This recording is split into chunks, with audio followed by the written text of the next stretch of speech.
27 bölüm. Алтыгана жыгачынан узундугу 5 чыканак, туурасы 5 чыканак, бийиктиги 3 чыканак болгон 4 бурчтуу курмандык чалынуучу жай жаса. Анын 4 бурчунан 4 мүйүз чыгар. Аны жез менен капта. Аны менен кошо жезден гүл сала турган идиштерди, күрөкчөлөрдү, чараларды, айрыларды жана гүл салгычтарды жаса. Анын бардык керектүү куралдарын жезден жаса. Жезден калбыр сыяктуу тор жаса. Анын 4 бурчуна жезден 4 шакек жаса. Ал торду курмандык чалынуучу жайдын ичинде тегерете чыгып турган кырдын астына кой. Тор курмандык чалынуучу жайдын ортосуна чейин жетип турсун. Курмандык чалынуучу жайга 6 гана жыгачынан шыргыйларды жаса. Аларды да жез менен капта. Шыргыйларды шакектерге киргизип кой. Курмандык чалынуучу жайды көтөрүп жүрүү үчүн алар анын эки жагында болсун. Курмандык чалынуучу жайды тактайдан көңдөй кылып жаса. Аны мен сага тоодо көрсөткөндөй кылып жасашсын. Чатырдын короосун мындай жаса. Короонун түштүк тарабына чыйратылган зыгыр бууласынан жабуу жаса. Узундугу 100 чыканак болсун. Ал жабуу үчүн 20 мамы, алардын астына жезден 20 таканыш жаса. Мамылардын илгичтери жана мамыларды бириктирген шырыктар күмүш менен капталсын. Короонун түндүк тарабындагы жабуунун узундугу 100 чыканак болсун. Алар үчүн да 20 мамы, алардын астына жезден 20 таканыш жаса. Мамылардын илгичтери жана мамыларды бириктирген шырыктар күмүш менен капталсын. Короонун батыш тарабындагы жабуунун туурасы 50 чыканак болсун. Ал жабуу үчүн 10 мамы, алардын астына 10 таканыш жаса. Короонун чыгыш тарапты караган алдыңкы жабуусунун туурасы 50 чыканак болсун. Короонун сол жак тарабындагы жабуунун узундугу 15 чыканак болсун. Алар үчүн 3 мамы, алардын астына 3 таканыш жаса. Короонун оң жак тарабындагы жабуунун узундугу 15 чыканак болсун. Алар үчүн 3 мамы, алардын астына 3 таканыш жаса. Ал эми короонун эшиги үчүн жасала турган көшөгөнүн узундугу 20 чыканак болсун. Ал ачык көк, кочкул кызыл, ачык кызыл түстөгү, ийрилген жүндөн, чыйратылган зыгыр буласынан саймаланып жасалсын. Ал үчүн 4 мамы, анын астына 4 таканыш жаса. Короону айланта курчаган бардык мамылар күмүш чынжылар менен бириктирилсин. Алардын илгичтери күмүштөн, ал эми таканыштары жезден жасалсын. Короонун узундугу 100 чыканак, туурасы 50 чыканак, бийиктиги 5 чыканак болсун. Жабуулары чыйратылган зыгыр буласынан, ал эми мамылардын таканыштары жезден болсун. Чатырда колдонулуучу бардык куралдар, чатырдын бардык казыктары, короонун бардык казыктары жезден жасалсын. Анан Ысрайыл уулдарына буйрук бер. Чырактанды дайыма күйгүзүп туруу үчүн алар сага таза зайтун майынан алып келип турушсун. Арун жана анын уулдары жыйын чатырындагы келишим сандыгы турган көшөгөнүн сыртында, теңирдин алдында кеч киргенден таң атканга чейин ал май менен чырактанды күйгүзүп турушат. Бул мыйзам Ысрайыл уулдарынан алардын укум тукумуна түбөлүк калсын. 6 бөлүм. Андан кийин Иса Галилея көлүнүн наркы өзүнө кетти. Аны көп эл ээрчип алды. Анткени алар анын оорулууларды айыктырганын көрүшкөн эле. Иса шакирттери менен тоого чыгып отурду. Жүйүттөрдүн Пасах майрамы жакындап калган эле. Иса өзүн көздөй келе жаткан көп элди көрүп, Филиппке элди тойгузуу үчүн нанды кайдан сатып алабыз деди. Ал бул сөздү аны сыноо үчүн айтты. Өзү болсо эмне кылуу керектигин билген. Филипп ага ар бирине бир аздан бергенде да аларга 200 динарийге келе турган нан жетпейт деп жооп берди. Ошондо шакирттеринин бири Шимон Петрдин иниси Андрей Исага мындай деди: "Ушул жердеги бир балада 5 арпанан жана 2 кичинекей балык бар, бирок ал ушунча көп кишиге эмне болмок эле?" Иса аларга: "Элди жерге отургузгула" деди. Ошол жер шиберлүү эле. Аялдар менен балдарды эсептебегенде ал жерге 5000ге жакын киши отурду. Иса нандарды алып, Кудайга ыраазычылык билдирди да шакирттерине берди. Алар отургандарга таратышты. Балыктан да алардын каалашынча беришти. Эл тойгондон кийин ал шакирттерине ысырап болбош үчүн арткан нанды жыйнап алгыла деди. Алар эл жеген 5 арпа нандын артканын жыйнашканда 12 себет толду. Ошондо Иса жасаган кереметти көргөн адамдар дүйнөгө келе турган пайгамбар ушул дешти. Алар Исаны кармап алып падыша шайламакчы болуп жатышты. Иса алардын бул оюн билип, кайрадан өзү жалгыз тоого кетип калды.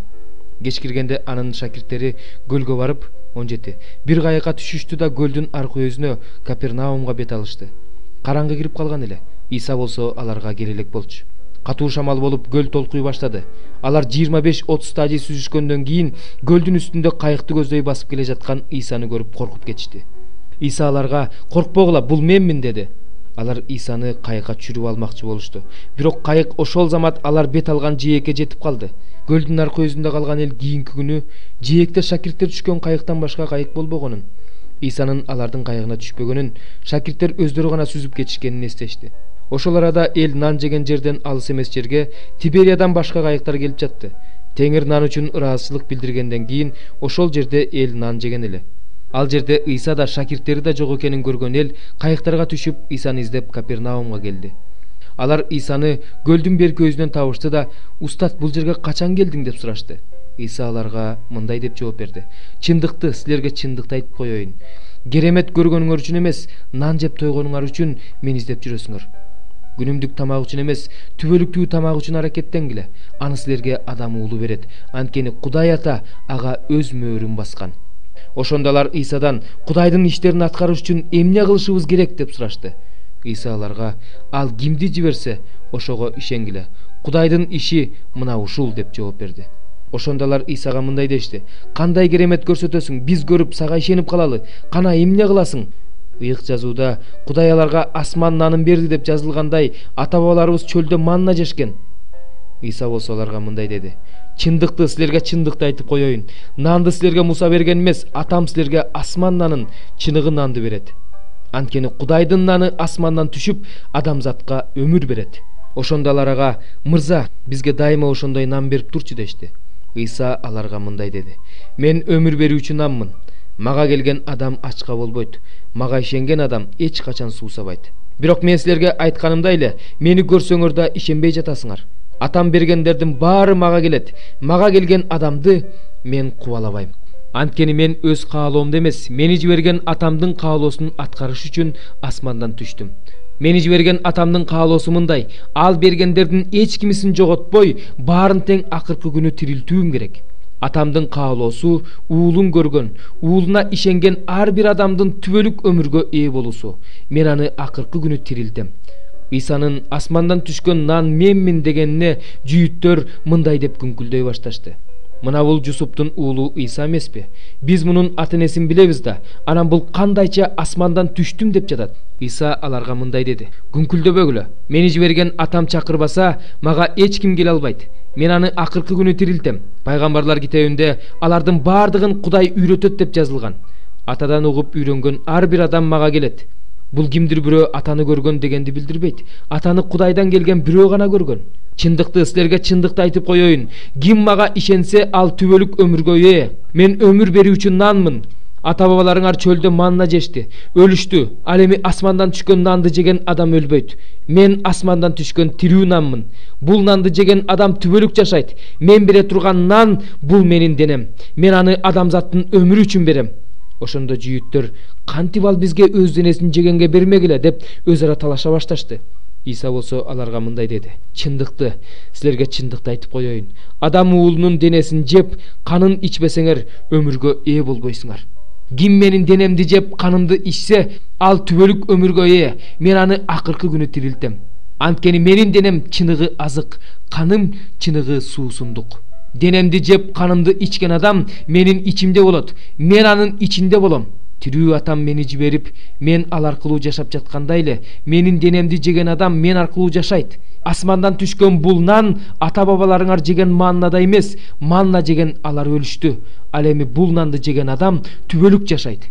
Иса бул сөздөрдү Капернаумдагы синагогада элди окутуп жатканда айтты. Шакирттеринин бир тобу муну укканда: "Катуу айтылган сөздөр экен, муну ким угуп тура алат?" дешти. Шакирттеринин ушул тууралуу нааразылык билдиргенин билген Иса аларга мындай деди: "Ушул сөз силердин кыжырыңарды келтирип жатабы? Адам уулунун мурун болгон жерине көтөрүлүп бара жатканын көргөндө кантесиңер? Рух өмүр берет, дене эч кандай пайда келтирбейт. Менин силерге айтып жаткан сөздөрүм рух жана өмүр. Бирок араңарда ишенбегендер да бар.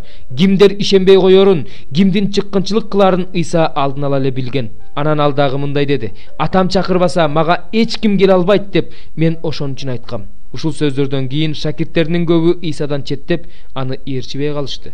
Ошондо Иса 12 шакиртинен: "Силердин да кеткиңер келген жокпу?" деп сурады. Шимон Петр мындай деп жооп берди: "Теңир, биз кимге бармак элек? Түбөлүк өмүр берүүчү сөздөр сенде. Биз сенин Кудайдын ыйыгы, Машаяк экениңди билип, сага ишенип калдык." Ыйса аларга: "Ушул 12-ңди мен тандап алган эмес белем, бирок араңардагы бирөө шайтан" деди. Ал Шимондун уулу Жүйүт Искариот жөнүндө айткан эле. Ал 12-нин бири болгону менен кийин Ыйсаны сатып кеткен. 3-бөлүм. Уулум, менин акыл насаатымды эсиңден чыгарба. Жүрөгүң осуяттарымды сактасын, анткени алар сага узун өмүр, узак өмүр жаш, тынчтык берет. Сени ырайым менен чындык таштабасын. Буларды мойнуңа байлап ал, жүрөгүңдүн лоокторуна жазып ал. Ошондо Кудайдын жана адамдардын алдында ырайым жана жакшылык табасың. Бүт жүрөгүң менен Теңирден үмүттөн, өз акылыңа таянба. Бардык жолдоруңда Кудайды таанып бил. Ошондо ал сенин жолдоруңду багыттайт. Өзүңдү акылман эсептебе, Теңирден корк, жамандыктан кач. Бул денеңе саламаттык, сөөгүңө азык болот. Теңириңе мал мүлкүң менен алгачкы кирешең менен урмат көрсөт. Ошондо кампаларың ашыгы менен даңга толот. Жүзүм сыгылуучу жайыңдан жаңы шарап ашып-ташып төгүлүп турат. Уулум, Теңирдин жазасын четке какпа. Анын айыбыңды ачканын оор көрбө. Анткени Теңир сүйгөн адамын жазалайт, ага атасы уулуна райым кылгандай райым кылат. Акылмандыкты издеп тапкан, акылга ээ болгон адам бактылуу. Анткени акылга ээ болуу күмүшкө ээ болуудан артык. Анын жемиши алтындан артык. Ал асыл таштардан кымбат. Сен каалагандардын ичинен ага эч нерсе тең келбейт. Анын оң колунда узун өмүр, сол колунда байлык менен атак даңк. Анын жолу жагымдуу жол, анын бардык жолу бейпилдик. Ага ээ болгондор үчүн ал өмүр дарагы. Аны сактагандар бактылуу адамдар. Теңир жерди кемеңгерлиги менен негиздеген. Асманды акылмандыгы менен орноткон. Анын акылмандыгы менен түпсүз туңгуюктар ачылган, булуттар шүрүүдүрүм себелейт. Уулум, булардан көзүңдү алба. Туура бой жүгүртүүнү, эстүүлүктү сакта. Алар жаның үчүн өмүр, мойнуң үчүн мончок болот. Ошондо өз жолуңду коркпостон улайсың, мүдүрүлбөйсүң. Жатканыңда коркпойсуң, уйкуң таттуу болот. Күтүлбөгөн коркунучтан, мыйзамсыздардын кол салганынан коркпойсуң. Анткени Теңир сенин таянычың болот. Бутуңду тузактан сактайт. Жакшылык кылууга мүмкүнчүлүгүң бар болуп турганда, муктаж болгон адамга жакшылык кылуудан баш тартпа. Жаныңда бар болуп туруп, досуңа эртең кел, эртең берем дебегин. Сен менен капарсыз жашап жаткан жакыныңа жамандык кылууну ойлобо. Сага жамандык кылбаган адам менен себепсиз чатакташпа. Зордук, зомбулук кылган адамга көз артпа, анын жолдорунун бирине да түшпө. Анткени бузулган адам Теңирдин алдында жийиркеништүү, ал эми адил адамдар менен анын байланышы бар. Теңирдин каргышы мыйзамсыздын үйүнүн үстүндө, ал эми адил адамдардын үйүнө ал батасын берет. Эгерде ал шылдыңчыл текеберлерди уятка калтырып жатса, анда момундарга ырайым кылат. Акылмандар атак даңкты, акылсыздар маскарачылыкты мурасташат. 2-бөлүм. 14 жылдан кийин Титти жаным алып, Барнаба менен чогуу кайрадан Иерусалимге бардым. Мен ал жакка Кудай ачып бергендиктен бардым. Бекерле эмгектенбегенимди жана бекерле эмгектенип жатпаганымды билиш үчүн. Бутпарастардын арасында таратып жаткан жакшы кабар жөнүндө өзгөчө кадырлуу адамдарга айтып бердим. Бирок алар мени менен жүргөн Титти да элдин болгонуна карабастан сүннөткө отурууга мажбурлашкан жок. Ал эми биздин Машаяк Ыйса аркылуу ээ болгон эркиндигибиз жөнүндө астыртан билип алып, бизди кулга айландырыш үчүн жыйынга жашыруун түрдө кирген жалган бир туугандарга бир азга да макул болгон жокпуз, көнгөн жокпуз. Жакшы кабардагы чындык силерде сакталыш үчүн ошенттик. Кээ бирөөлөр тарабынан кадырлуу деп эсептелгендер. Алардын качан кантип кадырлуу болушкандыгы мен үчүн мааниге ээ эмес. Анткени Кудайда бет карамалык жок. Мага эч кандай кошумча нерсе жүктөшкөн жок. Бирок Петрге сүннөткө отургузулгандарга жакшы кабар таратуу иши тапшырылгандай эле, мага сүннөткө отургузулбагандарга жакшы кабар таратуу иши тапшырылганын билишти. Анткени Петрдин сүннөткө отургузулгандардын арасындагы элчилик кызматын колдоп жаткан Кудай менин да бутпарастардын арасындагы элчилик кызматымды колдоп жатат. Жыйындын кадыр барктуу тилектери деп эсептелген Жакып, Кейфа жана Жакан Кудайдын мага көрсөткөн ырайымы жөнүндө билишип, мага жана Барнабага биргелешип иштөө үчүн кол сунушту. Ошентип биз бутпарастарга бара турган болдук. Алар болсо сүннөткө отургузулгандарга бара турган болушту. Бирок алар бизден жакырларды эстен чыгарбообузду өтүнүштү. Мен бул ишти бүт күчүм менен аткарууга аракеттендим. Петр Антиохияга келгенде мен ага ачык эле каршы чыктым. Анткени анын кылганы туура эмес эле. Жакып жиберген кишилер келгенге чейин Петр бутпарастар менен чогуу тамактанып жүргөн. Бирок ошол сүннөткө отургузулгандар келгенде Петр коркуп сүннөткө отургузулбагандардан четтеп алыстай баштаган. Кээ бир жүйүттөр да ага окшоп эки жүздүүлүк кылышкан. Атүгүл Барнаба да аларга азгырылып эки жүздүүлүк кылган. Бирок мен алардын жакшы кабардагы чындыкка ылайык жашашпагандыгын көргөнүмдө, бардыгынын көзүнчө Петрге эгерде сен жүйүт болуп туруп, жүйүттөрдөй эмес, бутпарастардай жашап жатсаң, анда эмнеге бутпарастарды жүйүттөрдөй жашоого мажбурлап жатасың деп айттым. Биз жүйүт болуп төрөлгөнбүз. Күнөөкөр бутпарастар эмеспиз. Бирок адамды мыйзамды аткаруу менен эмес, Иса Машаяка болгон ишеними аркылуу гана акталарын билебиз. Ошондуктан биз да мыйзамды аткаруу менен эмес, Машаяка ишенүү аркылуу акталыш үчүн Машаяк Исага ишенип калдык. Анткени мыйзамды аткаруу менен эч бир адам акталбайт. Эгерде Машаяк аркылуу акталууга умтулуп жүргөн биз өзүбүз да күнөөкөр болуп чыксак, анда Машаяк күнөөнүн кызматчысы болуп калабы? Албетте жок. Эгерде мен өзүм талкалаганды кайра куруп жатсам, анда өзүмдү өзүм кылмышкер кылып жатам. Себеби мен Кудай үчүн жашайын деп, мыйзам аркылуу мыйзам үчүн өлгөм. Мен Машаяк менен кошо айкаш жыгачка кадалгам. Азыр мен жашап жаткан жокмун. Менин ичимде Машаяк жашап жатат. Ал эми азыркы денедеги жашоомду айта турган болсом, мени сүйгөн жана менин ордума өзүн курмандык кылган Кудай уулуна болгон ишеним менен жашап жатам. Мен Кудайдын ырайымын четке какпайм. Эгерде мыйзам аркылуу акталсак, анда Машаяк бекер эле өлдү.